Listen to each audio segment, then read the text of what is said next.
Boss, ನಮಸ್ಕಾರ. ನಮಸ್ತೆ. ಆರಾಮಿದ್ದೀರಾ boss? ಆರಾಮಿದ್ದೀನಿ, ನೀವ್ ಹೇಗಿದ್ದೀರಾ? ತುಂಬ ಖುಷಿ ಆಯ್ತು ನೀವು ಫೋನ್ ಮಾಡಿದ್ದು. ಏನಾಯ್ತು? ಹಾಂ, ಏನಾಯ್ತು? ಕ್ಯಾನ್ಸರ್ ಆಗಿದೆ ಯಾವಾಗಿಂದ ಬಾಸ್. ಗೊತ್ತಾಯ್ತು? ನೋಡ್ಕೊಂಡಿಲ್ವಾ? ಗೊತ್ತಾಗಿಲ್ವಾ? ಅಂದರೆ ಪೈಲ್ಸ್ ಥರ ಆಗಿತ್ತು. ಒಂದೆರಡು ಹ್ಮ್ ಹಾಸ್ಪಿಟ್ಲಲ್ಲಿ ತೋರಿಸಿದ್ದೆ, ಅವರು ಪೈಲ್ಸ್ ಅಂತಲೇ ಡಿಕ್ಲೇರ್ ಮಾಡಿದರು. ಅದು ಹ್ಮ್ ರೆಕ್ಟಲ್ ಕ್ಯಾನ್ಸರ್ ಅಂತಲೇ ಗೊತ್ತಾಗಲಿಕ್ಕೆ 3 ತಿಂಗಳು ತಗೊಂತು. ಅಷ್ಟರೊಳಗೆ ಎಲ್ಲ ಸ್ಪ್ರೆಡ್ ಆಗಿತ್ತು. ಡಯಾಗ್ನೋಸ್ ಆಗೋಷ್ಟ್ರಲ್ಲಿ ಲೇಟ್ ಆಗೋಯ್ತಾ? ಅದು ಐಡೆಂಟಿಫೈ, ನಾವು ಯಾವುದೇ ಒಂದು ಇದನ್ನು ಕಳಿಸ್ಲಿಕ್ಕೂ 15 ದಿವಸ 20 ದಿವಸ ಟೈಮ್ ತಗೊಳ್ಳೋರು ಆ ಟೆಸ್ಟಿಗೆ. ಹ್ಮ್ ಅಷ್ಟರೊಳಗೆ ಬಾಡಿ ಫುಲ್ಲು ಹರಡ್ಬಿಟ್ಟಿತ್ತು. ಈಗ 4th ಸ್ಟೇಜಲ್ಲಿ ಇದ್ದೀನಿ. ಹ್ಮ್ ನಿಮ್ಮನ್ನು ನೋಡಬೇಕು ಅನ್ನಿಸ್ತಿದೆ. ಮನೆಯವರೆಲ್ಲ ಇದಾರ ಅಲ್ಲೇ? ವೈಫ್ ಇದ್ದಾಳೆ. ಹ್ಮ್ ವಿಶು, ನಮಸ್ತೆ. ನಮಸ್ತೆ ಅಮ್ಮ.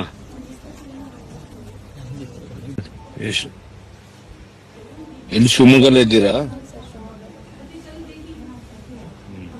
ನೀವೇನ್ ಮಾಡ್ತಿದ್ರ? ನಿಮ್ದು ಯಾವ ಊರು? ಅಲ್ಲೇನಾ?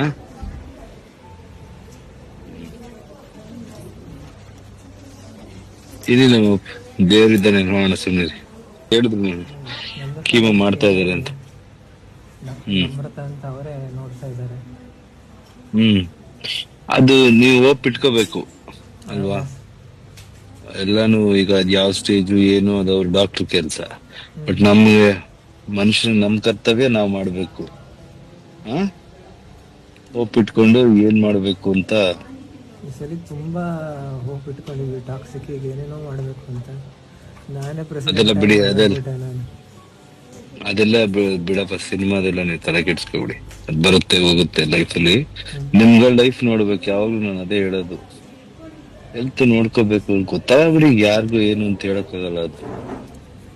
ಬಟ್ ಓಕೆ, ನಮ್ ಕರ್ತವ್ಯ ನಾವ್ ಮಾಡ್ಬೇಕು. ಒಪ್ಪಿಟ್ಕೊಂಡು ಕರೆಕ್ಟ್ ಆಗಿ ಏನ್ ಹೇಳ್ತಾರೆ ಟ್ರೀಟ್ಮೆಂಟ್ ಅದನ್ನೆಲ್ಲ ನೀವು ಮಾಡಿ.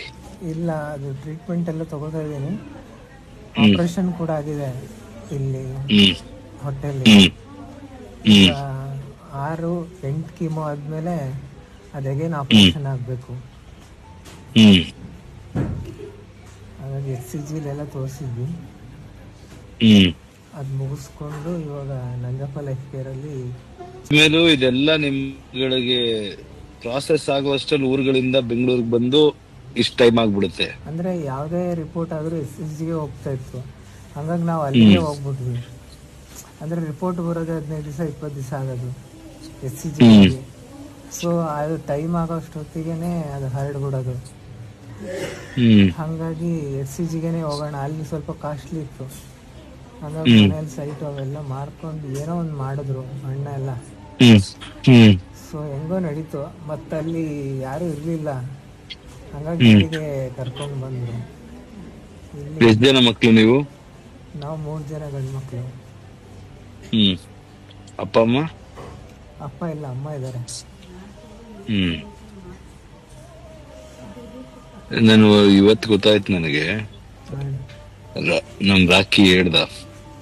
ನಿನ್ನೆ ಗೊತ್ತಾಯ್ತು. ಇವತ್ತಿರ್ಲಿ, ನಾನು ಹೊರಗಡೆ ಇದ್ದೀನಿ, US ಅಲ್ಲಿ ಇದ್ದೀನಿ. ಗೊತ್ತಾಯ್ತು. ಏನು ಮನ್ಸಿಗೆ ಏನು ಇದ್ ಮಾಡ್ಕೊಳ್ಳೋದು, ಈಗ ದೇವ್ರ ಪ್ರಾರ್ಥನೆ ಮಾಡ್ಬೇಕಷ್ಟೇ. ಏನ್ ಮಾತಾಡ್ಬೇಕು ಗೊತ್ತಾಗ್ತಿರ ಚಿನ್ನ.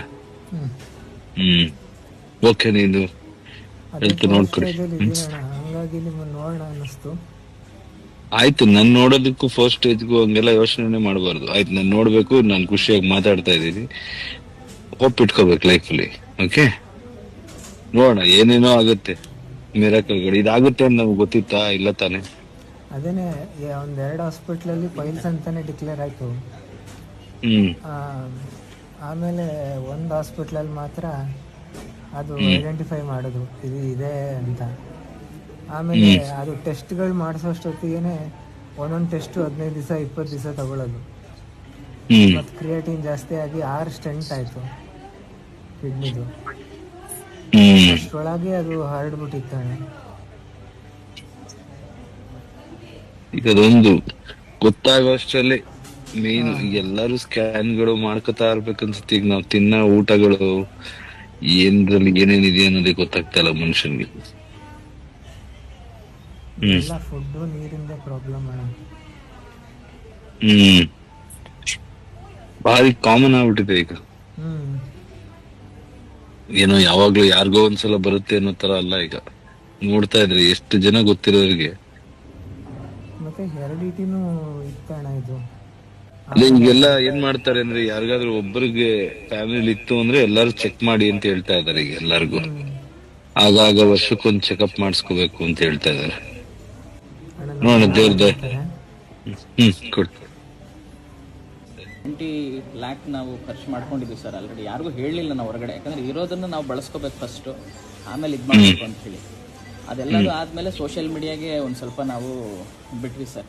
ಎಲ್ಲ ಕಡೆ ಒಂದು ಸ್ವಲ್ಪ ಆಗುವಂಥದ್ದು ಏನಿದೆ ಅಂತ ಹೇಳಿ ಅದರಲ್ಲೂ ಕೂಡ ಸ್ವಲ್ಪ ಅಮೌಂಟ್ಗಳೆಲ್ಲದು ಕೂಡ ಬರ್ತಾ ಇದೆ. ಇವನು ಒಂದೇ ಹಠ, ನಾವು ಸರ್ರಿಗೆ ನೋಡಬೇಕು, ನನಗೆ ನೋಡಬೇಕು ಅಂತ ಹೇಳಿ ಬರೀ ನಿಮ್ಮದು ಮೊಬೈಲ್ಸ್ನಲ್ಲಿ ಮೋಟಿವೇಶನ್ಸ್ದೇ ನೋಡ್ತಾ ಇದ್ದಿದ್ದ ಅವ್ನು. ಬರೀ ಅದರಲ್ಲೇ ನೋಡಿಕೊಂಡು ಇದು ಮಾಡ್ತಾ ಇದ್ದ. ಕನೆಕ್ಟಿವಿಟಿ ಹೇಗೆ ಮಾಡಬೇಕು ಅನ್ನೋದು ಗೊತ್ತಿಲ್ಲ. ನೀವು ಬೇರೆ ಬಿಸಿ ಶೆಡ್ಯೂಲ್ಸ್ಗಳು ಅಲ್ಲಿ ಇಲ್ಲಿ ಇರುತ್ತೆ ಅನ್ನೋಂಥ ನಮ್ಗೆ ಹೆಂಗೆ ಕನೆಕ್ಟ್ ಮಾಡಬೇಕು ಗೊತ್ತಿಲ್ಲ. ರಾಕೇಶ್ ಸರ್ಗೆ ಒಂದ್ಸಲಿ ಮಾತಾಡಿದ್ವಿ, ಸರ್ ಇದೆ ಪಾಸಿಬಲ್ ಏನಿದೆ, ಅವ್ರು ಬೆಂಗಳೂರಲ್ಲಿ ಬೇರೆ ಇಲ್ಲ, ಏನು ಮಾಡ್ಬೋದು ನೋಡಿ ಪಾಸಿಬಲ್ ಅಂತ ಹೇಳಿದಾಗ ಅವ್ರು ಇಲ್ಲ, ಈ ಥರದ್ದೆಲ್ಲ ಇದ್ದಾಗ ಅವ್ರು ಖಂಡಿತವಾಗ್ಲೂ ಮಾತಾಡಿಸ್ತಾರೆ ಅಂತ ಹೇಳಿ ಅಂದ್ಕೊಂಡಿದ್ವಿ. ನೀವು ಮಾಡಿದಾಗಲೇ ನಮಗೆ ಭಾಳ ಖುಷಿ ಆಯ್ತು ಸರ್. ಅವನೇನೋ ಮತ್ತೆ ಇನ್ನೊಂದು ಹೋಪ್ಫುಲಿ ನಿಮ್ಮನ್ನು ನೋಡಿದ್ಮೇಲೆ ಇನ್ನೊಂದು ಹೋಪ್ಫುಲಿ ಅವ್ನು ಚೆನ್ನಾಗಿ ಆಗ್ತಾನೆ ಅನ್ನೋದು ನಮ್ಮೆಲ್ಲರ ಕುಟುಂಬದ ಒಂದು ಆಶಯ ಸರ್. ಆಗ್ಲಿ. ಅದೇ ನನಗೆ ಎನ್ನೆ ಗೊತ್ತಾಯ್ತು, ನಾನು ಇಲ್ಲಿ ಯುಎಸ್ ಅಲ್ಲಿ ಇದ್ದೀನಿ. ನನ್ಗೆ ಗೊತ್ತಾದ ತಕ್ಷಣ ಈ ಟೈಮ್ಗೆ ನಿಮ್ಗೆಲ್ಲ ಫ್ಯಾಮಿಲಿ ಎಲ್ಲ ಬರ್ಬೇಕು ಅಂತ ಹೇಳಿದ್ರು. ಅದಕ್ಕೆ ಈಗ ಇಲ್ಲಿ ಸಾಯಂಕಾಲ ನಾನು ಅದಕ್ಕೆ ಫ್ರೀ ಮಾಡ್ಕೊಂಡೆ ಮಾತಾಡೋಣ. ನನಗೂ ಏನ್ ಹೇಳ್ಬೇಕು ಗೊತ್ತಾಗ್ತಿಲ್ಲ.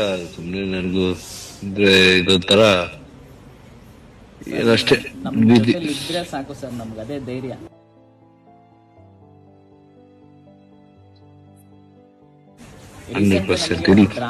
ಡ್ರಾಮಾ ಅಂತ ಸಿನಿಮಾ ಬಂದಿತ್ತಲ್ಲ ಸರ್, ಅವಾಗ ನಮ್ದು ಡ್ಯಾನ್ಸ್ ಕ್ಲಾಸ್ ಇದೆ ಸರ್. ನಾವೆಲ್ಲ 3 ಜನ ಡ್ಯಾನ್ಸ್ ಕ್ಲಾಸ್ ನಡೆಸ್ತಾ ಇದ್ವಿ, ಸ್ಟೈಲ್ ಡ್ಯಾನ್ಸ್ ಅಂತ ಶಿವಮೊಗ್ಗದಲ್ಲಿ. ಡ್ಯಾನ್ಸೇಶ್ ಅವರು ಅವಾಗ ನೀವು ಒಂದ್ಸಲಿ ಬಂದಿದ್ರಿ ಸರ್, ನಮ್ಮ ಡ್ಯಾನ್ಸ್ ಕ್ಲಾಸ್ ಕಾರ್ಯಕ್ರಮಕ್ಕೂ ಕೂಡ ಬಂದಿದ್ರಿ, ಕಾಂಪಿಟೇಷನ್ಸ್. ಹಂಸಲೇಖ ಸರ್ ನೀವು ಇಬ್ರು ಬಂದಿದ್ರಿ. ಹೌದಾ? ಅವಾಗಿಂದನೂ ಸರ್ ನೀವಂದ್ರೆ ನಮ್ಗೆಲ್ಲರಿಗೂ ಇಷ್ಟ ಸರ್. ಅವಾಗಿಂದನೂ ಕೂಡ ಅದೇ ಇದ್ರಲ್ಲಿ ನಾವೆಲ್ಲ ಇದೀವಿ ಸರ್. ಏನ್ ಬೇಕಾದ್ರೂ ಓಡಾಡ್ಬೋದು. ಹೆಲ್ತ್ ಬಂದಾಗ ಮನುಷ್ಯನ ಲಿಮಿಟೇಷನ್ ಅಷ್ಟೇ ಅಲ್ವಾ. ನಾವು ನಮ್ ಕೈಲಿ ಏನು ಇಲ್ದಿರೋದೇ ನೋಡಿ ಅಸಹಾಯಕತೆ ಅಷ್ಟೇ. ಸುಮ್ನೆ ನಾವು ದೇವ್ರ ಮೇಲೆ ಭಾರ ಹಾಕ್ಬೇಕಷ್ಟೇ. ನಿಮ್ ಕರ್ತವ್ಯ ನೀವ್ ಮಾಡಿ, ಅವ್ರನ್ನ ಹೋಪ್ ಇಟ್ಕೊಳ್ಳಿ ಅವ್ರು ಅಷ್ಟೇ. ನೀನ್ ಏನ್ ಹೇಳ್ಬೇಕು ಗೊತ್ತಾಗಲ್ಲ. ನಿಮ್ನೆಲ್ಲ ಮಾತಾಡ್ಸೋಣ ಅಂತ ಮಾಡಿದೆ ಅಷ್ಟೇ. ಸಮಾಧಾನ ಮಾಡ್ಕೊಳ್ಳಿ. ಶಕ್ತಿ ಎಲ್ಲಾರು ಹೋರಾಡ್ಲೇಬೇಕು. ಇವತ್ತು ಏನಾಗ್ಬಿಟ್ಟಿದೆ ಹೆಲ್ತ್ದು ಒಬ್ಬೊಬ್ರಿಗೂ ಒಂದೊಂದ್ ತರ. ಅದೇ ನಮ್ ಸಿಸ್ಟಮ್ಗಳಲ್ಲಿ ಎಲ್ಲ ಸ್ಮೂತ್ ಆಗ್ಬೇಕಷ್ಟೇ. ಮನುಷ್ಯನಿಗೆ ಗೊತ್ತಾಗಿ ಅದನ್ನ ತಿಳ್ಕೊಳ್ಳೋ ಅಷ್ಟರಲ್ಲೇ 3 ತಿಂಗಳು ಆಗೋಗುತ್ತೆ ಅಂದ್ರೆ ಅಲ್ಲೇ ಸಮಸ್ಯೆ. ಆ ಊರಿಂದ ಇನ್ನೊಂದು ಊರಿಗೆ ಬಂದು ಅದನ್ನ ತಿಳ್ಕೊಂಡು ಅದನ್ನ ಇದ್ ಮಾಡೋ ಅಷ್ಟರಲ್ಲಿ ಅರ್ಧ ಸ್ಪ್ರೆಡ್ ಆಗೋಯ್ತು ಅಂದ್ರೆ ಕೇಳಕ್ಕೆ ಬೇಜಾರಾಗುತ್ತೆ. ಸ್ಟೇಜ್ಗಳು ಗೊತ್ತಾಗಕ್ಕೆ ಅದ್ರದ್ದು ರಿಪೋರ್ಟ್ಸ್ಗಳು ಬರೋದಕ್ಕೆ ಲೇಟ್ ಆಗ್ಬಿಡುತ್ತೆ ಸರ್. ಅಷ್ಟೊತ್ತಿಗೆ ಒಳಗಡೆ ಏನ್ ಬೇಕಾದ್ರೆ ಆಗಿರ್ಬೋದು. ಎಲ್ಲೋಗ್ತಿದೆ ಜಗತ್ತು, ಏನ್ ಮುಂದಕ್ಕೆ ಏನ್ ಮಾಡ್ಬೇಕು ಅಂತ ಯೋಚಿಸ್ತಾ ಇದ್ರೆ ನಾವು ಬೇಸಿಕಲ್ ಒದ್ದಾಡ್ಕೊಂಡ್ ಕೂತಿದೀವಿ ನಮ್ ದೇಶದಲ್ಲಿ. ಅದೇ ಊರಲ್ಲಿ ಆಗ್ಬೇಕು ಫೆಸಿಲಿಟಿಗಳಷ್ಟೇ. ಇನ್ನೇನ್ ಮಾಡಕ್ಕಾಗತ್ತೆ. ಮನುಷ್ಯ ದುಡಿಯೋದೇ ಚೆನ್ನಾಗಿ ನೆಮ್ಮದಿಯಾಗಿ ಬದುಕ್ಬೇಕಂತಲ್ವಾ. ಸರ್ ಅವ್ನು ನಿಮ್ಮ ಇನ್ಸ್ಪಿರೇಷನ್ ವರ್ಡ್ಸ್ ಇಂದ ತುಂಬಾ ಇದಿದೆ ಸರ್, ಜೋಶ್ ಇದೆ. ಅವ್ನು ಯಾವತ್ತೂ ಹೋಪ್ಸ್ ಕಳ್ಕೊಂಡಿಲ್ಲ. ಓನ್ಲಿ ಥಿಂಗ್ ಸರ್, ಇಲ್ಲ ನಾನು ಹೇಳಿದ್ನಲ್ಲ, ಹೋಪ್ ಒಂದು ಇಟ್ಕೋಬೇಕು. ಯಾಕಂದ್ರೆ ಅದ್ ಹೆಂಗಾಯ್ತು ಈ ತರ ಆಗುತ್ತೆ ಅಂತ ನಾವ್ ಅನ್ಕೊಂಡಿರಲ್ಲ ಅಲ್ವಾ. ಅದ್ ನಮ್ ಕಲ್ಪನೆಗೆ ಮೀರ್ ಆಗಿದೆ. ಒಳ್ಳೇದು ಕಲ್ಪನೆ ಮೀರ್ ಆಗ್ಬೋದಲ್ವ. ಸೊ ಅದನ್ನು ಸರ್ವೈವ್ ಆಗ್ಬೋದು. ಎಲ್ಲ ಮೈಂಡ್ ಅಂತ ನಾನ್ ನಂಬ್ತೀನಿ. ಬಟ್ ಹೋಪ್ ಇಟ್ಕೋಬೇಕು ಅಷ್ಟೇ. ಇನ್ನೇನು ಮಾಡಕ್ಕಾಗಲ್ಲ. ಎಲ್ಲರೂ ಒಂದಿನ ನಾವೆಲ್ರಿಗೂ ಏನೋ ಒಂದ್ ಸಮಸ್ಯೆ ಬಂದೇ ಬರುತ್ತೆ. ಬಟ್ ಹೆಂಗ್ ಅದನ್ನ ನಾವು ಹೋರಾಡ್ತೀವಿ ಅನ್ನೋದೇ ಮುಖ್ಯ ಅಷ್ಟೇ. ನೀವೆಲ್ಲ ಅಣ್ಣಂದಿರ ಇದಿರಲ್ಲ, ಎಲ್ಲರೂ ನೀವು ಜೊತೆ ನೋಡ್ಕೋತಾ ಇದೀರ, ಅಷ್ಟೇ ಖುಷಿ. ಖಂಡಿತ